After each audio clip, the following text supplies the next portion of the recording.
Welcome back, ladies and gents. Welcome back to another video on the channel. So today we're going to be looking at the 3D transform plugin and just a small section of it. And it's come with one of the recent updates to the plugin. So let's just get straight into it. Right, we are going to go to the StreamFX plugins. We're going to go camera bottom right. Here on the OBS forums, I will put the link in the description below where to go to it. We go to the downloads as we do with anything, but this one we do have at the moment. There is an alpha testing one, so at the moment I would probably recommend go into the latest production ready release. Obviously people will test it, and people do need to test it as well, or else Daymaru who creates this won't know, along with obviously people.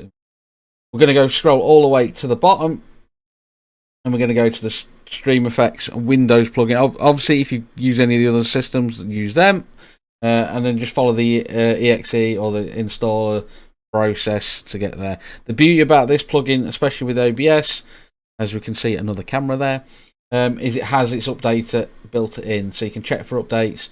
Join the StreamFX Discord. There's the wiki as well. Loads of it there. So what we're going to look at today is the section inside it. It's part of obviously StreamFX, and we're going to create a section in it where we can use the corner pin section of 3D transform to create maybe like a good starting soon screen, or a so you can put like your videos in there, or they're like your doing sports casting or stuff like that. You can. I'll show you.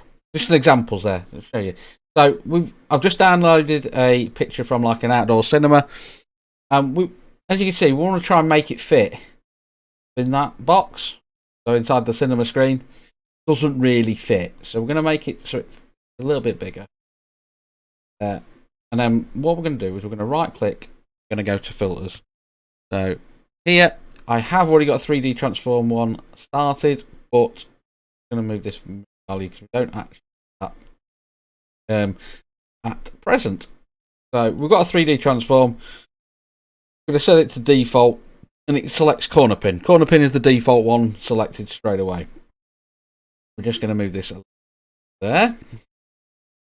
We're going to delete it because I think it has maybe bugged out a little bit. Just going to add a new one. Call it 3D. There we go. That's better. It had slightly bugged out. I've been messing around. So on these ones, it gives you the top left, top right, bottom right, and then excuse me, and enable.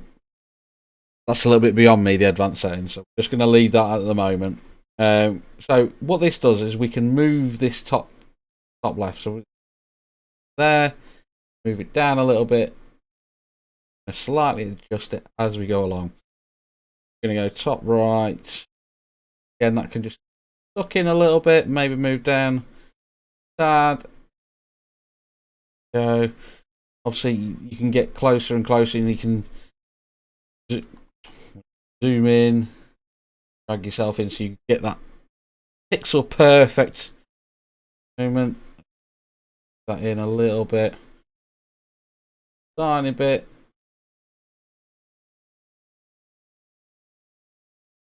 In a little bit, just up a touch, and there we go. Something nice and simple. What you could potentially do as well, say if you want to move the you can use like a move value and have that set so it collects all this info for this scene and have it move in and just activate that, so it keeps it there and keeps all them settings. Obviously it will keep it where you're there, and then once you turn it off it just goes back. But it's another one to give a little bit of animation. So you're doing a move into the scene and stuff like that. So it's quite a nice addition to it. So now when you're doing your talking to your chat, and it's like you're talking to a crowd. It's a nice, easy, simple addition to the plugin, and I think it just gives you a new extra layer to that 3D effect as well. So hopefully that all helps. This is going to be a relatively quick video on it. Obviously you can do so much more with it, and make it fit on different monitors. You can do a source mirror and do the same. Loads of different bits. Anyway, thank you all for watching. Hopefully these other couple of videos here will help. Make sure to subscribe, and I'll catch you in the next one.